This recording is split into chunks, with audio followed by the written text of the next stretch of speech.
If I told you to name a country that had bands of secret police roving the streets, assaulting and abducting citizens, you wouldn't even think to say the United States of America. Probably not, but that's exactly what's been happening in Portland, Oregon.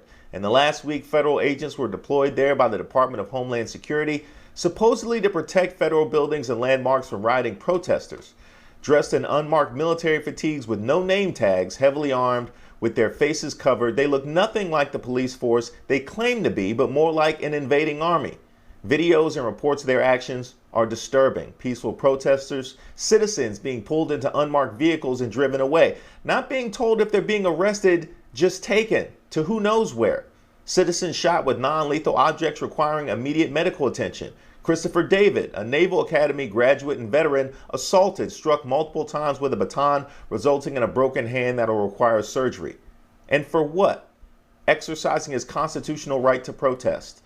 Oregon's governor wants him out of his state, but acting head of Homeland Security Chad Wolf, a former lobbyist with no law enforcement experience, seems to think he can keep them there if he wants.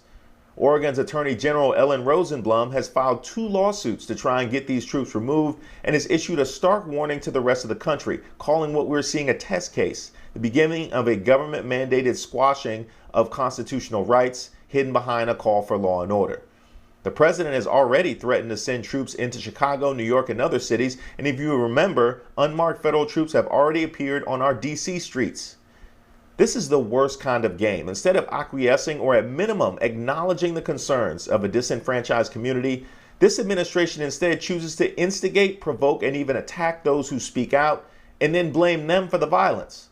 All to convince voters in November those disenfranchised communities are out of control. Sure, we're being told officers are deployed to protect property, but we know President Trump thinks this kind of chaos is good for him politically. So when we hear reports from protesters of the officers agitating and instigating violence, it becomes impossible to ignore. It's an old playbook. How hard would it be for us to become a nation with a full-time paramilitary force patrolling its streets, where citizens disappear at random? It's not that far-fetched. We've seen this path traveled in other countries. We've always just told ourselves it could never happen here. Yet here we are, led by a man who invites this kind of conflict. We cannot just stand idly by and watch the slow erosion of civil and constitutional rights. Once they're gone, we may never get them back. And once that happens, we will cease to be the proud nation that we all love.